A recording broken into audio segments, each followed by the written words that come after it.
Welcome to all. In this video, I'm going to explain how we can use resource classification for the selection of alternative resources. In SAP, we have three different ways of approaching this scenario. So I will explain all the three scenarios, and we are going to see in detail about resource classification.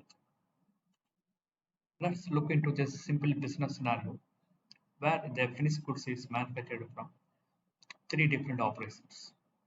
Here, milling have additional resource of milling 2, which can be used as a alternate resource. So we can map this scenario. The first approach is we need to define two different production versions, where production version is linked with master recipe 1 and the production version 2 linked with master recipe 2. Master recipe 1 contains milling 1 resource and master recipe 2 contains milling 2 resource. So whenever planner observes that milling 1 is overloaded, then he can change the production version from 1 to 2.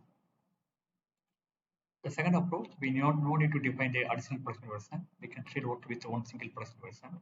But the milling 2 resource can be defined as the alternate sequence here. So the same way, so whenever standard sequence is overloaded, the planner can move from standard sequence to alternate sequence.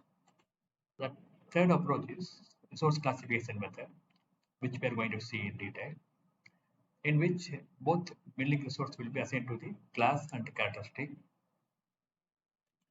The first required master data is class. So we need to define a class with type 019, which need to be assigned to the class characteristic resource. So inside the resource characteristic, I define the value called milling.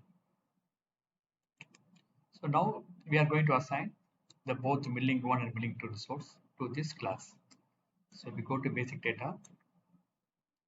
Under the basic data, you can find classification.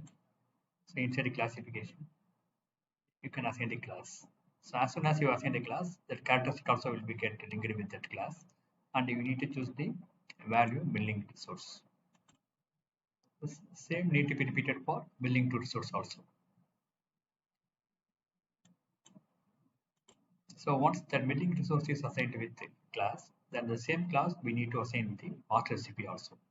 So this class assignment should be done for the operation, not for basis. So if you go for the class, so assign the resource and the same the milling value is assigned to the characteristic. So that system will understand that. So whatever the resource which have value of milling resource can be used as an alternate resource for this particular operation. Let's take the capacity evaluation. So whenever a planner is observed that milling 1 resource is overloaded with capacity, so you can assign the capacity from milling 1 to milling 2 resource.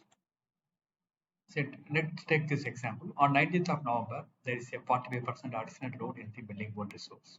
So now I'm going to allocate the load from milling 1 to milling 2 using our resource classification method. So when you double click on this 19th, so there are two orders. One is end with 41 and 42. So I'm going to reallocate the order 42 to the milling 1 2 resource. So inside the process order 42. So I'm choosing the operation and click on the resource selection. So that wherever whatever we define as the alternate resources, okay, which assigned with the same characteristic value, will be pop out here. So where I am choosing build to, so that all the resources will be changed to build to.